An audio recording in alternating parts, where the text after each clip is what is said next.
Assalamualaikum warahmatullahi wabarakatuh. Kembali lagi di channel Ferry YT Official. Di video kali ini saya akan menceritakan sejarah Lawang Sewu yang ada di Semarang. Sebelum ke video jangan lupa like, komen, dan subscribe, nyalakan loncengnya. Lawang Sewu adalah gedung bersejarah milik PT Kereta Api Indonesia, Persero, yang awalnya digunakan sebagai kantor pusat perusahaan kereta api swasta Nederlands Indische Spoorwegmaatschappij (NISM). Gedung Lawang Sewu dibangun secara bertahap di atas lahan seluas 18.232 meter persegi. Bangunan utama dimulai pada tanggal 27 Februari tahun 1904 dan selesai pada Juli tahun 1907.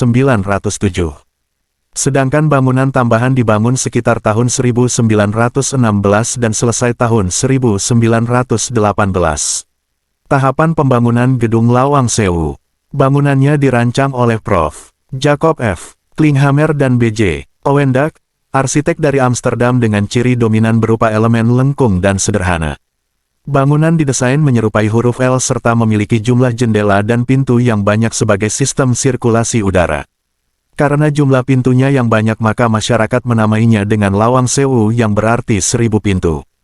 Selain desain bangunannya yang unik, Lawang Sewu memiliki ornamen kaca patri pabrikan Johannes Lorenz Schouten.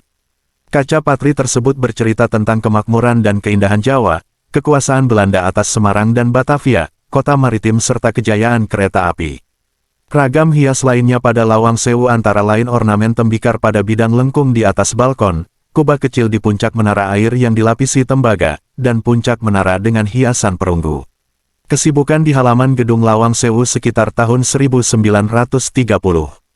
Suasana Lawang Sewu sekitar tahun 1940, nampak rel tram milik perusahaan swasta Semarang Juana Stumtram Maatschappij (SJS).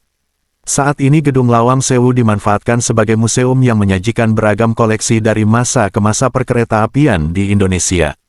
Koleksi yang dipamerkan antara lain, koleksi Alkemar, mesin Edmondson, mesin hitung, mesin tik, replika lokomotif uap, surat berharga dan lain-lain. Lawang Sewu menyajikan proses pemugaran Gedung Lawang Sewu yang terdiri dari foto, video, dan material restorasi. Mendekati pintu keluar, terdapat perpustakaan berisikan buku-buku tentang kereta api.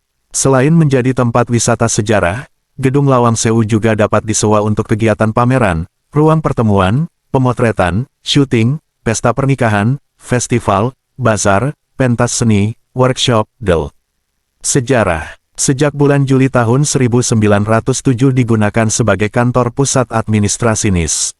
Pada tahun-tahun 1942 sampai tahun 1945 Lawang Sewu diambil alih oleh Jepang dan digunakan sebagai kantor Ryuko Sokyoku, Jawatan Transportasi Jepang.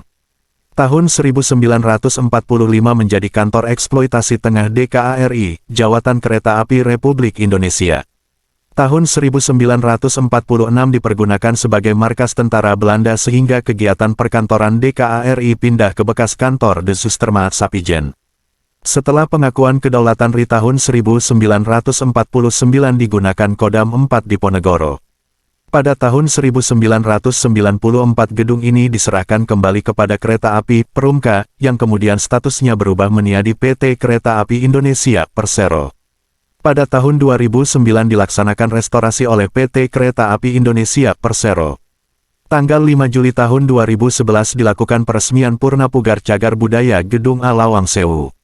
Suasana Lawang Sewu sekitar tahun 1940, nampak rel tram milik perusahaan swasta Semarang Juana Stumtram Maatschappij (SJS). Oke, itulah tadi cerita sejarah Lawang Sewu yang terletak di Semarang. Jika kalian suka dengan video ini bisa di-like, dan jangan lupa di-subscribe, nyalakan loncengnya. Sampai ketemu di video selanjutnya. See you next time.